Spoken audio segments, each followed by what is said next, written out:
Hi, my name is Mike Ballantine. I'm a member of the Green Party, and I am running for president. Yeah, me and about 20 Republicans. The truth is, that's one of the reasons I'm running. I can't stand here and tell you that I have vast experience. I don't. I can't tell you that I'm the best guy for the job. I'm probably not. The only guy with experience is President Obama. So, if experience is the only criteria, then vote for President Obama and see how that works out for you. On the other hand, you have the Republican version of President Obama, Governor Romney. He's a good looking guy, nice suit, policies are just like President Obama's. So, there are your main choices. You have the guy who did nothing for 3 years and the guy who will do nothing for 4 more. So, why vote for me? Or even, why do I feel I have the right to run? Well, I'm 48, and the president has to be 35. I was born in Pennsylvania, and both my parents were born there too. And I've lived in the US for 35 years. I meet the primary requirements. Let's face it, if IQ determined who was president, we would never have elected George Bush. So I got IQ covered. What I am is mad. I am mad at a system that I have watched these past 3 years so completely ignore the needs of Americans. A system that is so corrupted that our leaders routinely lie to us and then laugh in our faces. For the past 3 years, like many of you, I've been online asking for a great leader to stand up and fix this nightmare. And like you, I'm still waiting. I'm not going to wait anymore. So if nobody else is going to stand up and say what needs saying, then I will. This is not a publicity stunt. And I understand the last president that won was not from a major party, was Teddy Roosevelt, another progressive like me. However, times are tough and people are angry. We want change. And unless someone like me stands up and says enough, we will all be moaning when the Tea Party Express rolls into the White House. So there it is. Who am I? And why do I think my ideas are better than Governor Romney's or President Obama's? First, I have experience in pouring concrete, building houses, banking, finance, accounting, international trading, overseas factory management, and most recently as a school principal for non-English speakers.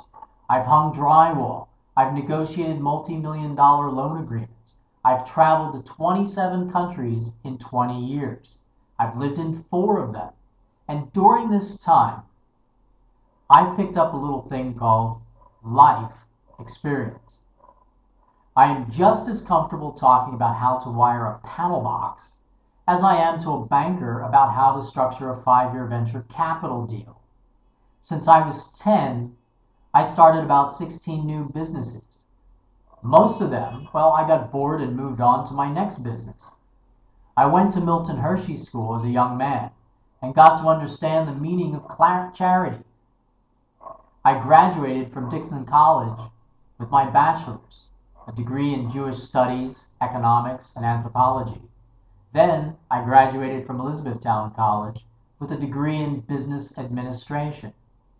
And I'm currently finishing my master's in teaching English at the University of Phoenix, while at the same time I'm doing my MBA at Delaware State. Does this somehow make me smarter, better, faster, or even Superman? No. But it does mean that I'm not a nut job seeking publicity.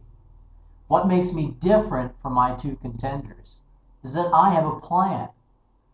I'm not talking about a trickle down, hope the job creators create jobs even though they won't plan. I'm not talking about putting your future into the invisible hands of the free market, which hasn't created a job in decades. I'm talking about the old-fashioned kind of plan that uses money to build infrastructure to create jobs. Before you say that is Obama's plan, let me explain. President Obama's plan is a rounding error on the federal budget. To create a job, the government must spend at least $100,000 on average. I am going to create 20 million jobs. If you are missing your calculator, that means I need $2 trillion. That is what it takes to create 20 million jobs. So if President Obama is going to throw $60 billion at a $20 trillion problem, he is not serious. Where does this money come from? Fair question. Right now, the banks have $2 trillion in cash, earning nothing. It doesn't take a rocket scientist to figure out that if you need $2 trillion and somebody has $2 trillion, that maybe you can make a deal. I propose we create a branch of the Fed called an infrastructure bank. This bank offers bonds at 5 or 6% over 20 years, and we take that money and start building stuff. Think about it. For $2 trillion, you can build a lot of stuff. So what should we build? A few cylinders? Over the past 10 years, everybody talks about how wonderful China is. They say we should copy China, do like China, be like China. All right, let's be like China. China built 2 new cities in 10 years. They're there. Go on the internet, look them up. The reason China has 9% growth is they are building cities. Singapore had a problem. They built a $15 billion theme park to put their people to work. How hard is this to figure out? I propose we build 5 new cities in America. It's crazy, right? Except I'm just copying China. This isn't my original idea. Not only that, what we build are the most modern, energy-efficient cities employing high-density development and clean energy. We locate these cities away from our coasts on land that has little value, not on rich farmland. Then we connect these cities with high-speed rail and advanced transportation networks. Instead of looking at a future of doom and gloom as everybody predicts, we now have a future where America has the most modern cities, America has the best transport, America has the greatest schools, and we have pollution-free living. Sounds great. And you ask me, why don't the other candidates do it? Well, they are stuck in a box. They can only do things the free market way. You know, Casper the Friendly Ghost. The whole idea of a national business plan to them, well, that sounds too communist. The reason they won't do it is ideology. I say, forget ideology. I can't eat it. What can someone unemployed do with ideology? What does common sense tell you? It tells me that if I create 20 million more taxpayers, I can reduce the deficit. I reduce unemployment payments, food stamps, Medicaid payments. I increase Social Security revenue. I'm going to build something that people will flock to and restore our tax base. That's how I'm going to create 20 million jobs and prosperity.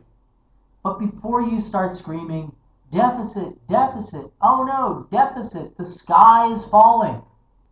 Think about it. Who buys a house on a credit card or for cash? There is nothing wrong with borrowing money long-term to build new cities.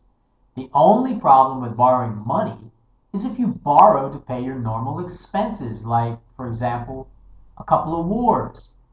My plan goes beyond just jobs and includes debt relief for consumers, health care for our 49 million uninsured, ending the wars in the Middle East, reinventing our education system, as well as calling for a constitutional convention to end the corporate stranglehold on our government. I'm going to reduce student loans, decriminalize marijuana, and work with my opposite across the aisle to get the job done.